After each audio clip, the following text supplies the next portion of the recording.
바쁘게 흘러가는 세리아 2019-20 시즌 잔여 리그, 이번에는 34라운드 정리 영상 시작하겠습니다. 가장 먼저 치러진 경기는 베로나와 아틀란타의 경기입니다. 1대1 무승부로 끝났죠. 객관적으로 전력이 더 강한 아틀란타가 비겼다는 것도 놀라웠지만 1득점에 그친 것도 굉장히 놀라웠습니다. 왜냐하면 라인업을 보시면 아틀란타가 거의 베스트 멤버를 들고 나왔기 때문입니다. 거기다 아틀란타로서는 속상한 것이 뒤통수를 맞았다는 건데 임대를 보내놓은 페시나에게 동점골을 내준 겁니다. 다음 경기 역시 무승부가 기록이 됐는데요. 최근 흐름이 좋지 못한 칼리아리와 기세가 좋은 사수올로의 경기, 하지만 1대1 무승부가 됐습니다. 앞선 아틀란타와 마찬가지로 사수올로도 정말 진한 아쉬움이 남는 경기였습니다. 경기 기록만 봐도 사수올로가 완전히 압도했다고 볼 수 있습니다. 볼 점유율은 거의 8대2 수준이었고요. 슈팅 개수나 패스 정확도 등 모든 면에서 칼리아리가 완전히 꼼짝 못했습니다.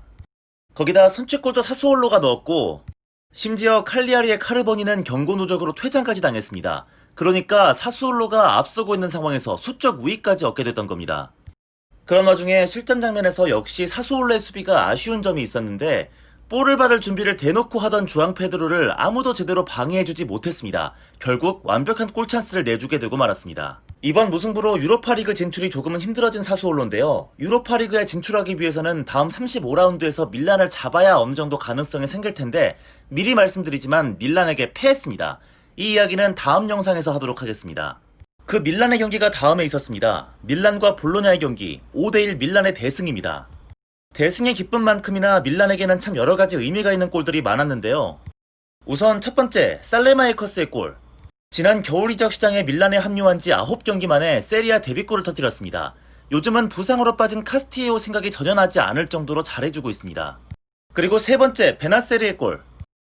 베나세르 역시 세리아 데뷔골입니다. 엠폴리 시절 세리베에서 골을 넣은 적은 있지만 세리아 무대에서는 첫 번째 골입니다. 그리고 다섯 번째, 칼라브리아의 골.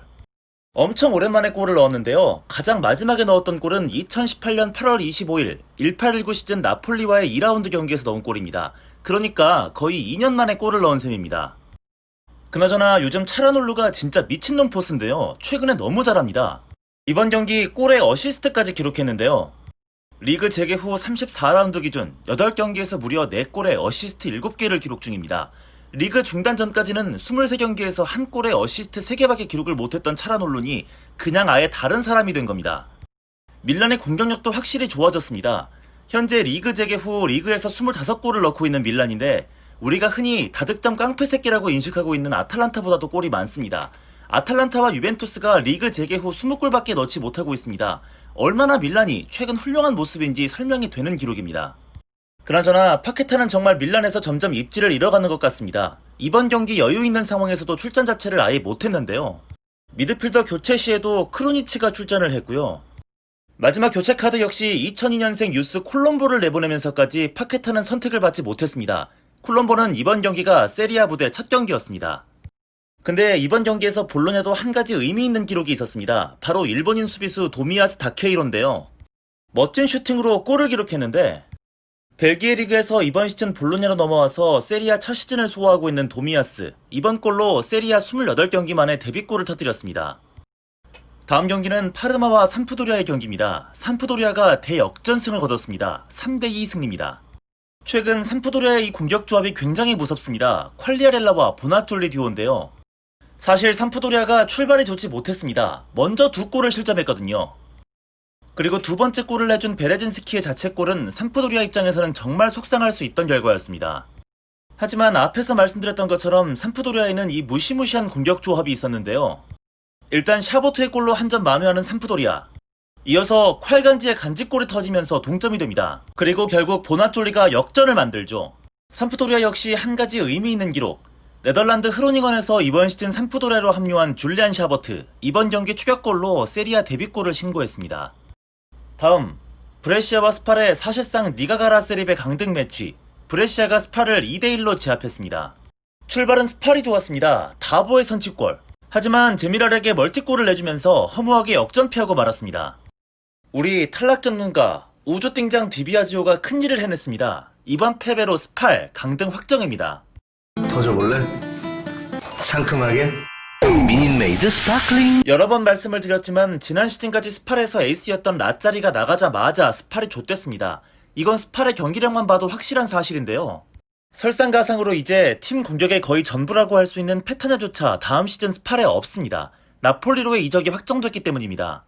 그래서 왠지 이번에 세리비로 내려가면 생각보다 그곳에 오래 머물 수도 있을 것 같다는 생각이 듭니다.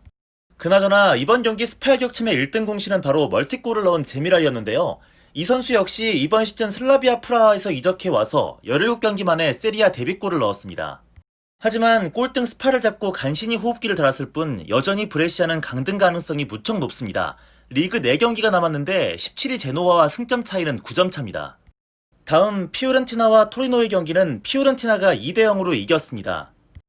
이번 경기도 토리노의 아쉬운 실수들이 참 많았던 경기였습니다.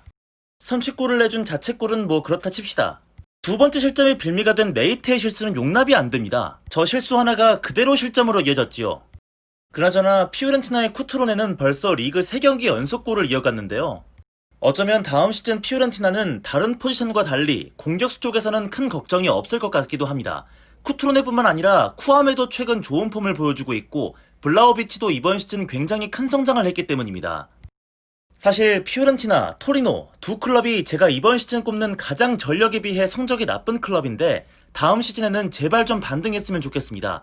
우선 감독부터 좀 제대로 된 사람을 데려오길 바랍니다. 다음 경기입니다. 드디어 만났습니다. 강등 싸움 단두대 매치, 제노아와 레체의 경기, 제노아가 2대1로 아주 귀중한 승리를 따냈습니다. 이 싸움이 중요했던 이유는 제노아가 17위, 레체가 강등 막차권인 18위였기 때문인데 두 팀의 승점 차이가 불과 1점 차이에 불과했기 때문입니다. 사실 절실하게 기어 올라가야 하는 입장이 18위 레체인데 경기를 보면 오히려 레체가 자멸한 느낌이 너무 강했습니다. 올라갈 생각이 전혀 없는 것 같았어요. 첫 골 실점부터 아쉬움이 많았습니다. 델 오르코가 위험지역에서 패스미스를 범했고 이게 그대로 제노아의 골로 이어진 것이죠. 그런 레체에게 한 차례 기회가 왔는데요. 라파돌라의 슈팅이 크리시토의 손을 맞으면서 핸드볼로 PK를 얻게 된 겁니다. 레체로서는 아주 중요한 찬스였는데요. 하지만 만코수가 실축합니다. 근데 그 만코수가 결국 동점골을 넣었는데요. 그러나 골키퍼 자책골로 결국 지고 말았습니다. 이번 맞대결 결과로 레체는 강등 가능성이 높아지고 말았습니다. 17위 제노아와 승점 4점 차이로 벌어진 것도 크지만 제노아와 상대 전적에서 1무 1패가 되면서 승점 동률이 된다 해도 순위에서 밀리게 된 겁니다. 아야 슬슬 오한마 준비해야 쓰겠다. 그리고 나폴리와 우디네스의 경기가 있었습니다. 나폴리가 2대1로 이겼습니다. 지난 라운드에서 나폴리가 로테이션을 돌렸다가 볼로냐와 비겼던 바 있는데 곧바로 거의 주전 라인업을 싹 들고 나왔습니다. 하지만 나폴리에게 변수가 하나 발생을 했습니다. 주전 공격수 메르텐스가 전반 30분 만에 부상을 당하면서 교체 아웃이 된 겁니다. 그래서 어쩔 수 없이 밀리크가 투입될 수밖에 없었는데 이게 또 사람 일이라는 게 알 수가 없습니다. 밀리크가 들어가자마자 골을 넣은 겁니다.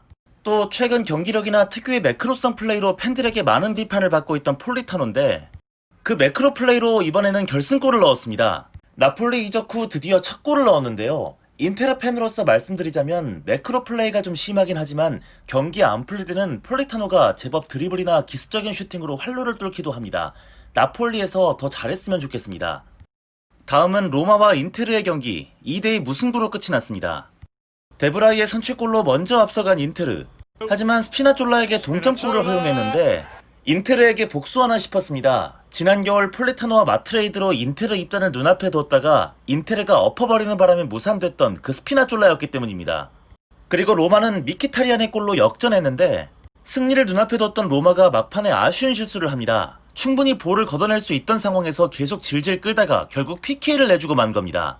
아이러니하게도 동점골을 집어넣었던 스피나졸라가 PK를 정말 말 그대로 헌납하고 말았습니다. 이 PK를 루카쿠가 잘 집어넣었고 이렇게 어떻게 보면 행운으로 얻은 승점 덕에 인테르는 다음 시즌 챔피언스리그 진출도 확정지을 수 있었습니다. 그나저나 저 멀리 섬나라에서 트레이드 상대였던 두 선수 사넌과 미키타리안이 이탈리아에 와서 폼이 너무 좋습니다. 요즘 진짜 미친 활약을 보여주고 있는데요. 산체스는 전반기를 부상으로 거의 날려먹고도 현재 3골에 어시스트 9개를 기록하고 있습니다. 더 미친 건 출전 시간인데요. 고작 744분을 뛰고 공격 포인트 12개를 기록했습니다. 계산기 때려보니까 62분당 1개 골입니다. 특히 리그가 재개된 이후에만 어시스트를 8개나 뽑아내고 있습니다. 현재 인테르 에이스라고 해도 과언이 아닙니다.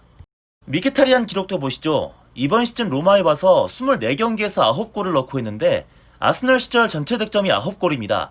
하지만 아스널에서는 59경기를 뛰면서 9골을 넣었죠. 그만큼 로마에서 활약이 엄청납니다. 그런데 이번 경기에서 콘테 감독이 브로조비치를 공미 자리로 올렸었습니다. 이건 진짜 멍청한 짓거리인데 대가리 속에 마요네즈 만들었니? 만치니도, 데부어도, 피올리도, 스팔레티 초창기 때도 모두 공미 브로조비치를 실험해봤고 모조리 다 실패했는데 레지스타로 세리아 탑레벨로 올라온 선수한테 왜 또 이 짓거리를 시키고 앉았는지 도무지 이해가 되지 않습니다. 앞으로 다시는 시도조차 하지 않았으면 좋겠습니다. 마지막으로 로마의 폰세카 감독이 이바네즈를 너무 무리시키는 것 같다는 얘기를 잠깐 한 적이 있었는데 귀신같이 이번 경기에서 부상을 당하고 말았습니다. 내전근 부상이라던데 큰 부상은 아니었으면 좋겠습니다. 이번 라운드 마지막 경기는 유벤투스가 우승으로 가는 길목 중에서 가장 중요한 대목이었습니다. 라치오와의 경기 2대1로 유벤투스가 이겼습니다. 사실 라치오가 이긴다는 게 도저히 말이 안 되는 상황이었습니다. 부상이 너무 많았거든요. 기존의 라두, 파트리크, 마루시치, 루카스 레이바, 호아킨 코레아에 이어서 이번 경기에서는 루이스 알베르토와 조니까지 뛰지 못하는 상태였습니다. 그리고 이 경기는 사실 순위보다도 호날두와 임모빌레의 득점왕 경쟁이 조금 더 크게 주목을 받았던 경기였는데요. 먼저 호날두가 시동을 걸었습니다. 이 골로 호날두는 세리아 통산 50골을 달성했는데요. 역대 두 번째로 4대 리그 중 3개 리그에서 50골 이상을 기록한 선수가 됐습니다. 그럼 역대 최초는 누구였을까요? 바로 제코입니다. 분데스리가 66골, EPL 50골, 세리아 76골을 기록하고 있습니다. 내친 김에 호날두는 한 골을 더 넣었는데 이 골은 이번 시즌 호날두의 리그 30번째 골이었습니다. 유벤투스 선수가 리그에서 한 시즌 30골을 넣은 것은 1951-52 시즌 존 한센 이후로 68년 만입니다. 또한 호날두는 역대 최초로 4대 리그 중 3대 리그에서 한 시즌 리그 30골을 넣은 선수가 됐습니다. 하지만 임모빌레도 골을 넣었는데요. 임모빌레 역시 이번 시즌 리그 30번째 골이었습니다. 라치오 소속으로는 최초의 기록입니다. 또한 호날두와 함께 리그 30골을 넣은 셈이 되는데 한 시즌에 두 선수가 리그에서 30골 이상을 넣은 기록은 1950-51 시즌 군나라 노르달과 이스트반 라이어스 이후 무려 69년 만의 기록입니다. 어쨌든 두 선수의 득점왕 대결은 끝까지 무척 흥미로울 것 같습니다. 그리고 경기 막판 라치오가 경기를 포기한 듯한 느낌을 받았는데 그러면서 두 명의 유스 선수가 세리아 데뷔전을 치렀습니다. 먼저 2000년생 루카 팔보, 레프트백입니다. 그리고 다음 선수는 2002년생 라울 모로입니다. 얘는 찾아보니까 경기 끝나고 호날두랑 사진 찍었군요. 윙어입니다. 그럼 역시 마지막으로 이번 라운드 주요 기록 정리하고 끝내겠습니다. 이번 라운드는 기록이 좀 많이 나왔는데요. 우선 밀란의 살레마이커스와 베나세르가 세리아 데뷔골을 넣었습니다. 밀란의 유스, 로렌조 콜롬보는 세리아 첫 경기를 뛰었고요. 상대팀 볼로냐의 도미아스 다케이로도 세리아 데뷔골을 넣었습니다. 삼프도레의 줄리안 샤버트가 세리아 데뷔골을 넣었고요.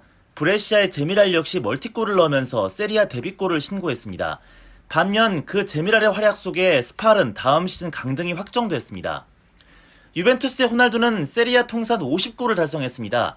그러면서 역대 두 번째로 4대 리그 중 3개 리그에서 50골 이상을 넣은 선수가 됐습니다. 최초의 기록은 로마의 제코였습니다. 또한 호날두는 한 골을 더 넣으면서 이번 시즌 리그 30골을 달성했는데 호날두는 역대 최초로 4대 리그 중 3개 리그에서 한 시즌 리그 30골을 넣은 선수가 됐습니다. 또 유벤투스 소속으로는 68년 만에 리그 30골을 기록한 선수가 됐습니다. 임모빌레도 리그 30번째 득점을 해냈는데 라치오 소속으로는 최초의 기록입니다.